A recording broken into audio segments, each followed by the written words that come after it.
Rumesbak naman si Executive Secretary Ralph Recto laban sa mga paratang ni Batangas Representative Leandro Leviste at tinawag itong kasinungalingan at walang basehang paninira.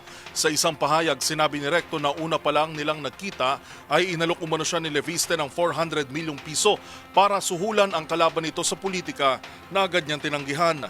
Ayon pa kay Recto, sinundan ito ng mas malaking alok na 1 bilyong piso kapalit ng pag-urong ni Governor Vilma Santos Recto sa laban noong eleksyon.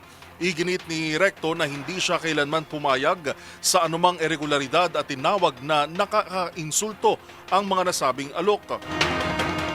Mariinding itinanggi ni Recto mga aligasyon ng ghost projects. Kahapon, inakusahan ni Leviste ang pamilya Recto ng sari-saring aligasyon ng korupsyon. Dahil dito nagdesisyon ang kapulungan na i-strike out o alisin sa record ng plenaryo ang mga sinabi ni Leviste at kung may ebidensya, hinimok na magsampa ng kaso sa tamang forum.